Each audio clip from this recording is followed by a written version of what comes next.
And since we're on the topic of racing, welcome back, reigning AMA Pro Racing's #1 national champ, Josh Hayes, man. How you doing, Josh? I'm hanging in there, buddy. How about yourself? Yeah, I'm doing really well. Let's talk about you hanging in there. What's been going on since the last time we spoke with you? It seems like it's really been up and down this last couple of months for you. Yeah, I can't remember exactly when the last time we talked was. I believe it was after Barber had a jump start. Was still able to win the race. Then we moved on to Ohio. Got a win. Managed to jump another start. Got second by 1/10 of a second. I was a little bummed they let me know so late. 12 laps into a race was, made things a little tougher than it needed to be. But, I still rode my butt off. Felt like I rode good. Got to Laguna. Laguna was rough for me right up until race time. Things really clicked during the race, and I was able to get a good few laps in the beginning, as clean and as easy I felt like as I had ridden all weekend, and got the win. And then we were ready to go into Miller, which was a really good racetrack for me, one I was really excited about.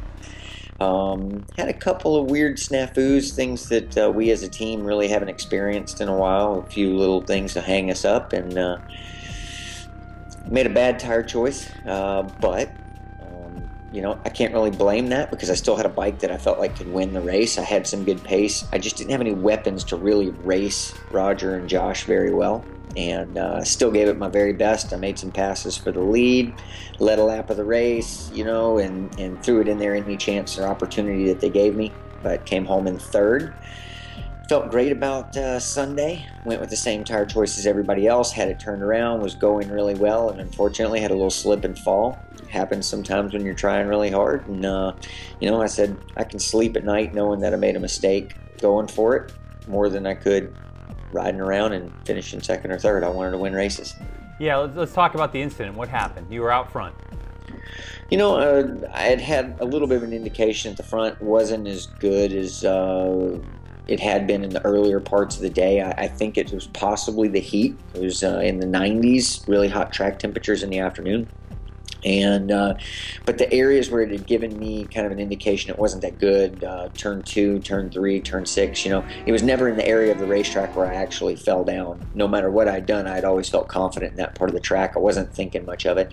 I was on a really fast lap. I put together the first segment and the second segment really well. Things were jamming and really caught me off guard. No warning, just trying hard, and I fell from fairly upright, really, when I watched it, and when I went back, and fortunately they played the replay for me, 6, 7 times in slow motion on TV, so I got a good look at it. And it looked like it was right around a paving seam, and it's part of it, man. It was on the brakes? Were you on the brakes when it happened?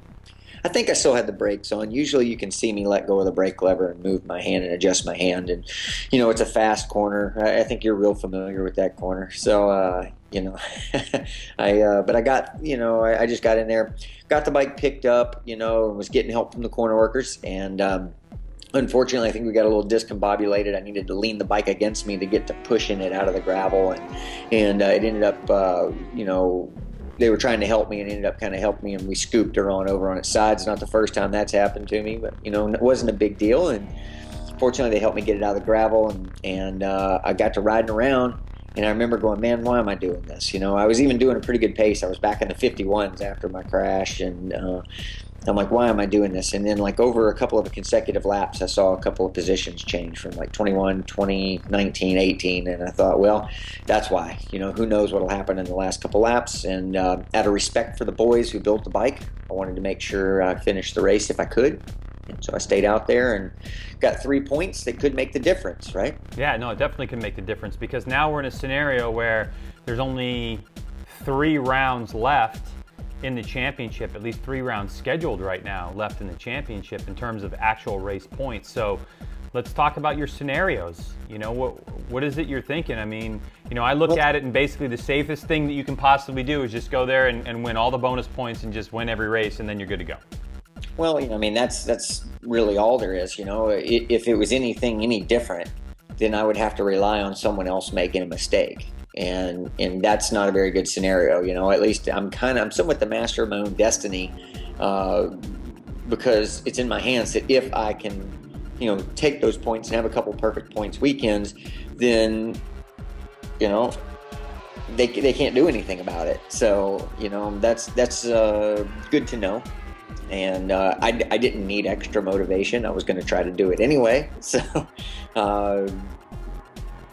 it's easy to say New Jersey's a good racetrack for me. I think I've won 7 out of 8 races that we've raced there on a Superbike. And but you know, Miller was a really good racetrack for me too. And like I said, I make mistakes sometimes, just like everybody else. But I'm looking forward to going back there, getting on the motorcycle. I'm gonna do some hard training between now and then, make sure I feel good when I get there, and then hopefully they got fresh in their mind a little beating that they just took at Laguna. So that's what I'm hoping for. Do you and Jim Roach, your crew chief, change your strategy at all from the course that you've been on the last 4 years? Like, you know, looking at the points, is anything going to be different for you?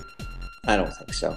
We never changed it. You know, like I was getting a lot of advice from a lot of people when I was racing Blake, and I got beat 7 races, you know, and what was it, 2011? Yeah. And, you know, Jim was one of the ones who was like, dude, stay steadfast on your plan. Like, if you can get clear, you're faster than these guys, and we just got to hammer it out. That's what all that hard training's about, being able to hammer it out for 40 minutes, you know. So I think that's still the safest way to go. You know, you get back in the race, there's a million scenarios that can happen.